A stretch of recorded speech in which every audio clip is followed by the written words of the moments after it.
Yeah,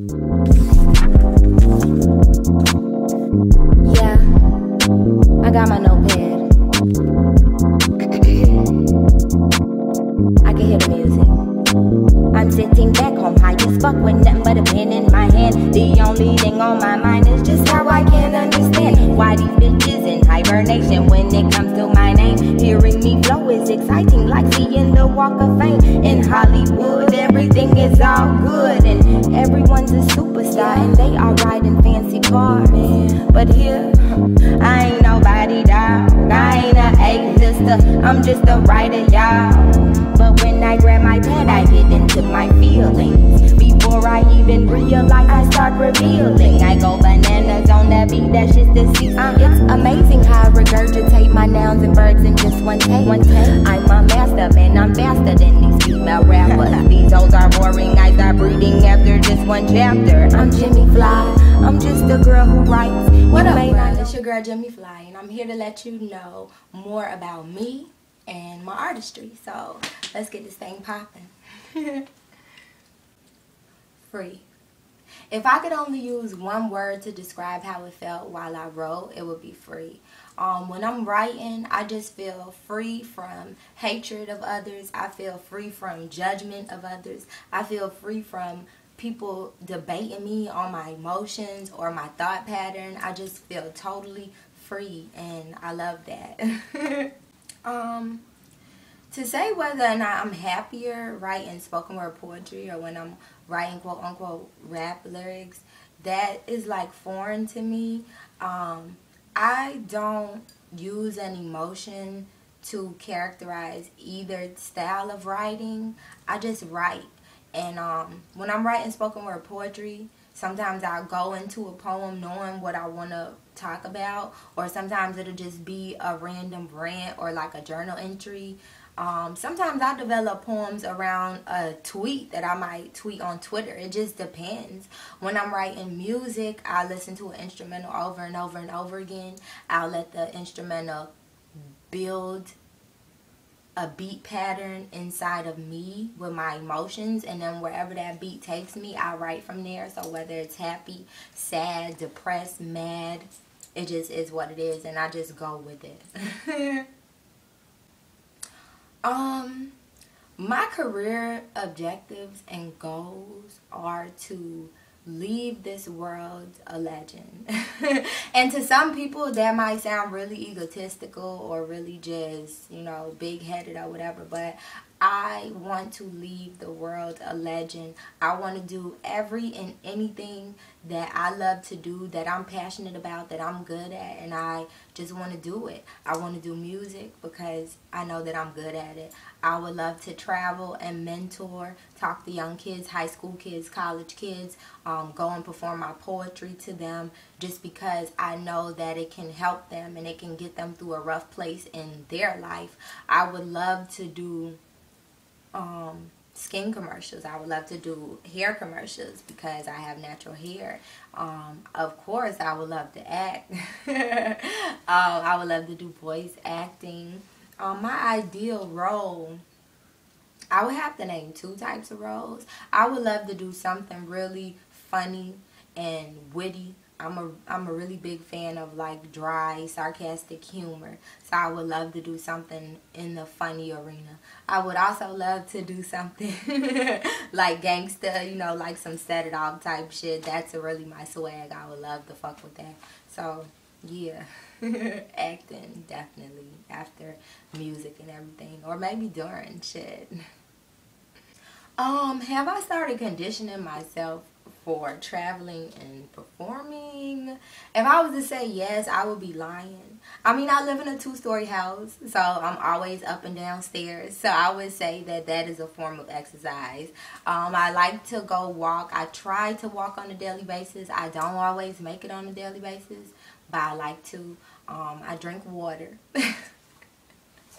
And shit, I eat junk food, so I guess that would have me fit and ready for the road, because no, I'm just joking. But nah, I haven't like buckled down on a routine as yet, no, but I try to stay pretty fit. And as far as how often I would like to perform, hell, if I could perform every night every night of every day of every week, all year round, I would do that. Going on the stage, holding the mic, performing, looking into the eyes of my supporters, and just doing what it is I love to do, I would do that every day. Seriously. There are plenty artists that I would like to work with. I would like to work with established artists and up and coming new artists. I would love to work with Tyler the Creator. I would love to work with Frank Ocean. I would love to work with Azealia Banks just because I like her style and her vibe and just her thought pattern when it comes to how she does music. I would love to work with bigger name artists like T.I. I would love to collab with Wiz Khalifa.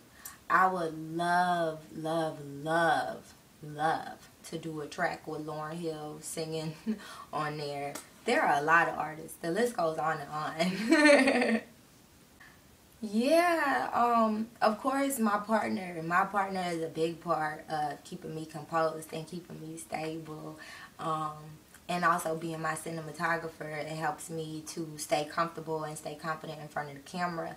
And of course the 420 helps to keep me relaxed and laid back and keep my mind open to just different aspects of the universe. But what really keeps me together, I would have to honestly say, is prayer. When I'm at my wit's end and I feel like everything around me is crumbling and all my foundation is falling apart, I like to look to God. I like to light my altar. I like to burn some incense, and I like to pray. And that helps me to stay focused, and that helps me to stay functional, and that helps to keep me going. And also a cup of tequila, no chase, 2 cubes of ice, that, you know, on a regular basis, that keep me going too. I'm really, really focused on my YouTube channel because I know that as an indie artist, it's really important for me to make myself viral, to gain new supporters to my following. I'm also working on lining up shows, but I don't have like a manager. Like I said, I'm doing everything alone, so that will come. I've done shows and been on the road, but it's normally because somebody in a city other than mine has watched me on YouTube and they like my style, or they like my poetry, or they like my music, or whatever the case may be, and they'll call me up or email me or whatever and tell me, you know, we're doing something, we want to fly you out, fly me out, and book me a room and I perform, you know. So if y'all is interested in me in New Orleans, y'all want to get me on that stage, just hit me up, man. I'm about that. I'm always about traveling. I'll be in New Orleans faster than you could blink your eye and say Jimmy Fly, bitch. Thank you. I like to say that my style is unique. I like to not necessarily keep it different, but I like to keep it popping when it comes to my clothes and just my makeup and my hair and my jewelry in general. I always like to just keep everything really live and really fly and really free. As far as designers and brands, no. Anybody that knows me on a personal level, people that grew up with me, they know that I'm not really a name brand whore, a label whore. That's not my thing. I'm more into seeing a piece and falling in love with it, and then feeling like, okay, I could take that home and I could put it with a group of other things that I have, rings and jeans and jackets, and do my hair a certain way and it's gonna pop. I really don't care to pay for someone's name just because it's a name, you know. But, you know, shout out to people who do. I have nothing against you, but I'm more of just, I like to see things. It's my thing. I get that. I rock that. It is what it is.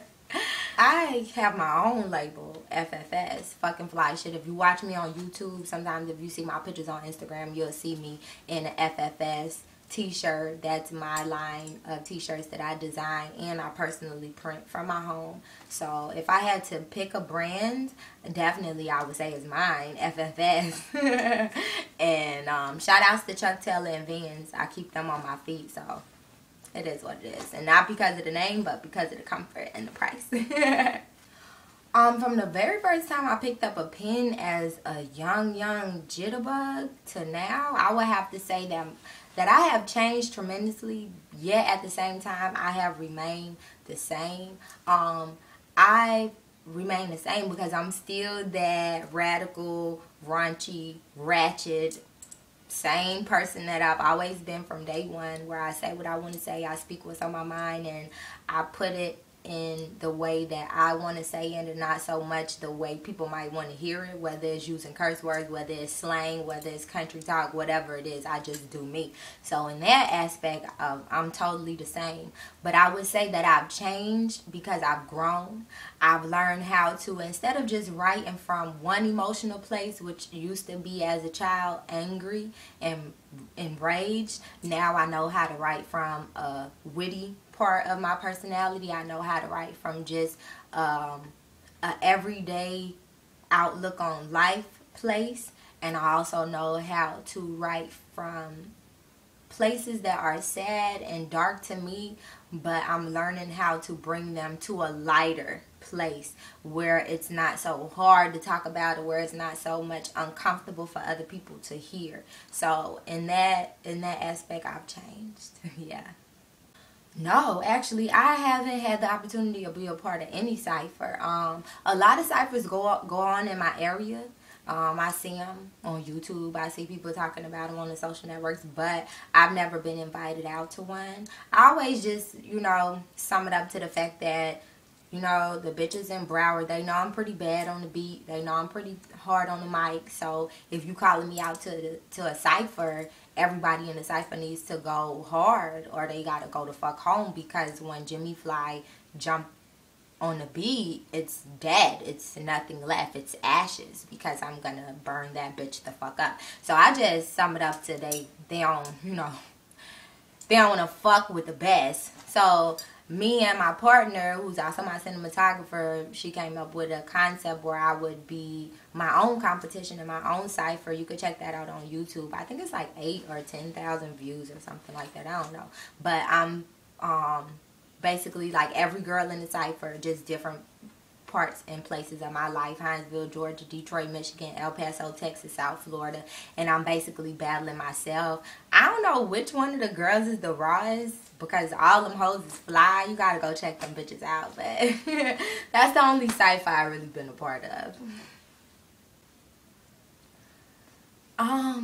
Shoot. People who know me would probably say that I would say Tupac Shakur, but I'm not going to say Pac, because I was fortunate enough to grow up listening to Pac and watching Pac. So I feel as though I pretty much understand his struggle and what it is that he was trying to teach us as a younger generation, and the messages that he was trying to get across to us. So I wouldn't say Pac. I would more rather say Maya Angelou. And if I could sit down and talk to Maya Angelou, I would want to ask her questions like, how does she keep it so fresh, so fly, and so new all the time? How was she able to cross over those boundaries where her stories, where her writing, where her everything was acceptable by different people from different aspects of the earth, by different people from different walks of different lands? I would want to know those things, because I don't want to stay boxed in, I would also want to ask her, how did she get it up off the ground? Because to me, what she has built is like a brand. She has put herself out there, giving herself to the world, and I would just want to know, how did she go about starting that? What was her motivation? Where was her mind at the time when she wrote her first piece? I would just want to know. Oh God. If I was to say that I had 10 favorite DJs, I would be lying. Everybody that knows me knows that I try to keep it real as much as possible without hurting feelings, killing vibes. But I don't have 10 favorite DJs. I don't even think I can name 10 DJs, to be honest. I'm really not into DJs. I'm not big on that. So, sorry to disappoint, guys. Okay, now that's easier for me. 10 MCs. I can name 10 MCs that I really love. And this is in no particular order. This is just off the top of my head as I love them. Tupac, for sure. Lauryn Hill, for sure. Bob Marley. I know in the U.S. they probably wouldn't call him an MC, but to me, Bob Marley's an MC, so he going on my list. Left Eye. Then we could just throw in TLC as a group. I know that's 2 times on the list, but we're going to count them separate because I like Left Eye and then I like TLC. Salt and Pepper, we're going to name them as one group. I really loved Salt and Pepper growing up. DMX, Eminem. I got 2 more spots and I don't really know how to give them away. Okay, Kanye West. I love Kanye West. And I give my last one to Tyler, the Creator. I really love Tyler, the Creator. Yes, I am. I really am. And I would say that in the future, of course, I would love to use my talents to help people and motivate people. I feel as though I do that on a regular basis. If you watch me on YouTube, you'll notice one thing about me, that I am someone who likes to talk about issues, any issue that is dark, that is grimy, that is gritty, that is in the closet, that people are judgmental on. I like to put it on the table and fuck with it. That's how I am. With my poetry, that's what I do. I love to just put pieces and parts of me out there that people can relate to, that can help them get to where they're trying to go in life and get through some of the burdens that they're going through. So, yes, I would say you're very right, and I will continue to do that every day until I leave the earth. I just want to say thanks for, being into me, following me on my journey, listening to my poetry, listening to my music, watching my freestyles. Thanks for subscribing to my YouTube, following me on Twitter. Thanks for just being supportive of who I am and the things that I'm into. I can't say it enough. To all my supporters out there, you will never really truly know how much your love means to me. But just know that it means more to me than words could ever express. And to anybody that's watching this, go. If you don't have my very first street album, I just put it out on January 4th, 2013.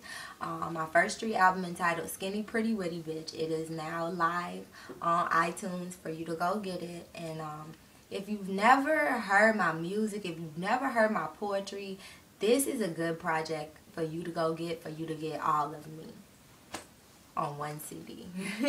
So go and get that. Skinny Pretty Witty Bitch, Jimmy Fly. Thank you guys. And I'm out. Deuce, bitch.